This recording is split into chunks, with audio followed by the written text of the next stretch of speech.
Este es el Santo Evangelio, según Mateo capítulo 9.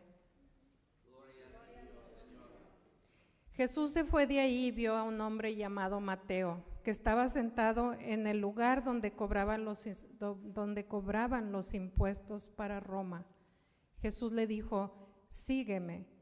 Entonces Mateo se levantó y lo siguió. Sucedió que Jesús estaba comiendo en la casa y muchos de los que cobraban impuestos para Roma y otra gente de mala fama llegaron y se sentaron también a la mesa junto con Jesús y sus discípulos.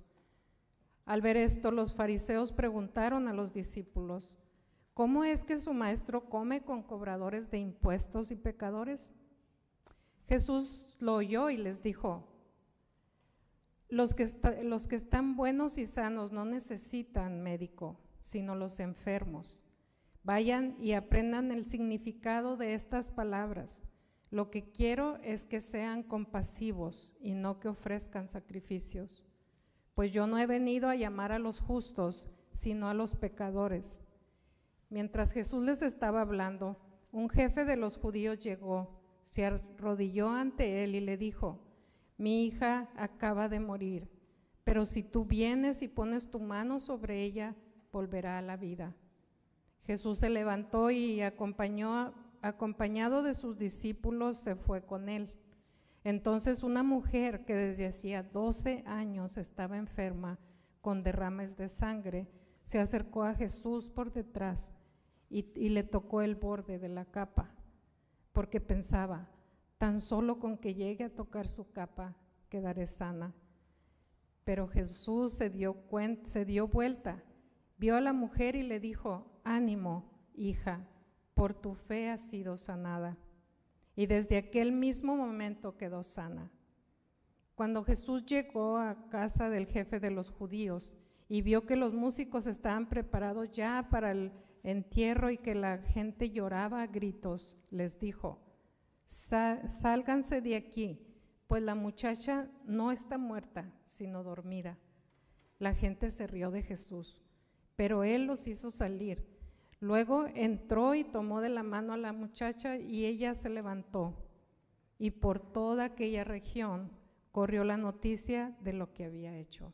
Hermanos, estas son las buenas nuevas de Jesucristo. Que la gracia de nuestro Señor sea con todos ustedes. Se pueden sentar.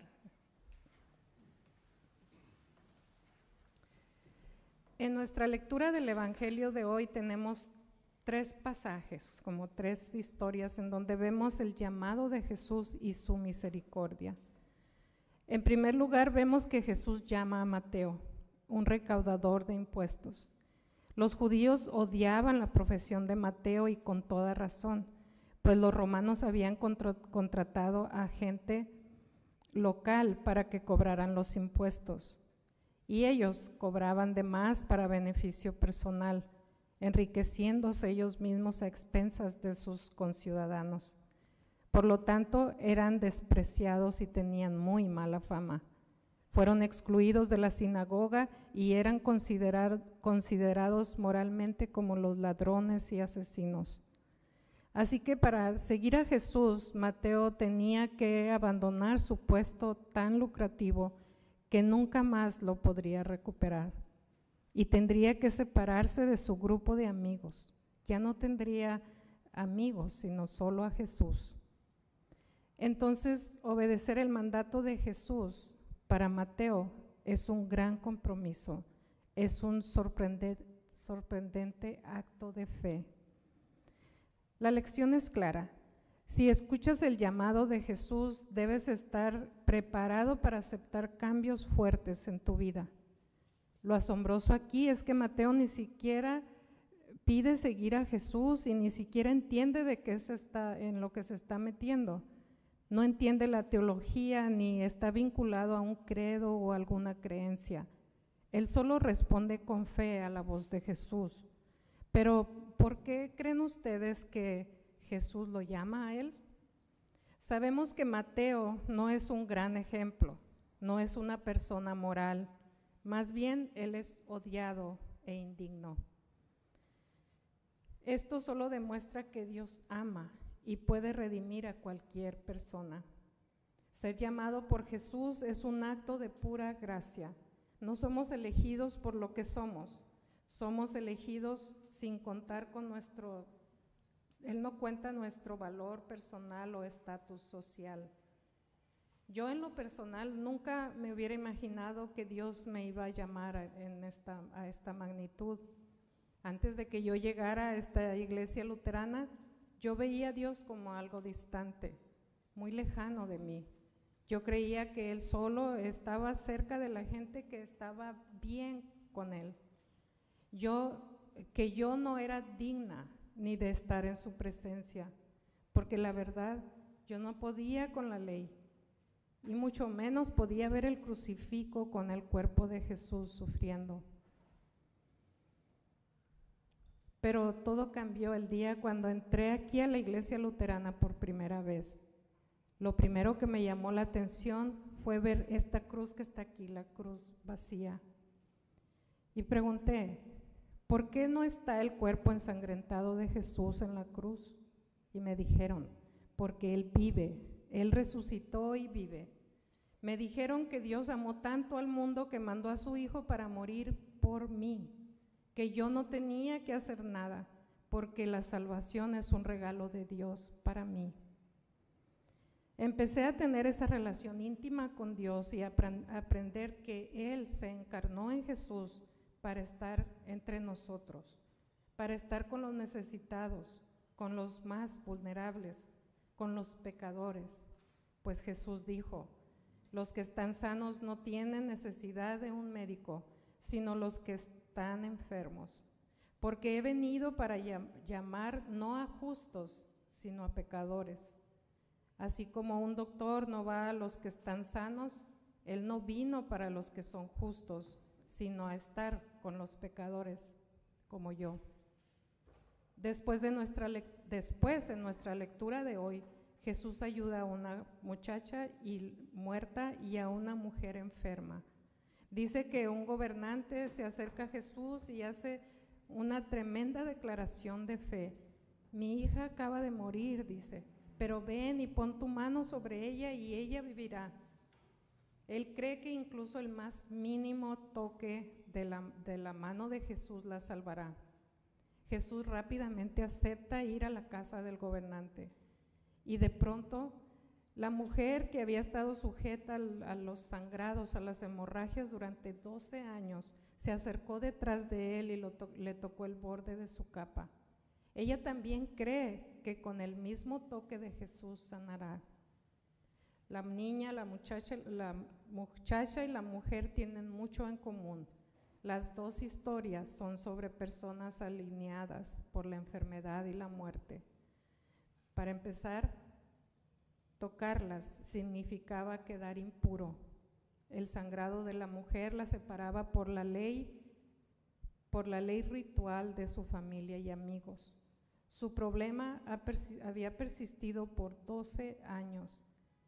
Era un problema espiritual, social, así como un problema médico, y requería que se separara del resto de la sociedad, según la ley. No podía asistir a la sinagoga ni participar en rituales religiosos, y mucho menos tocar a otra persona, porque esa persona se hacía impura. Ella vivía como un leproso, al margen de la sociedad, excluida, mirando siempre desde afuera. Es difícil imaginarlo sola y lo triste, lo vil que se debe haber sentido esta mujer. Del mismo modo, en el caso de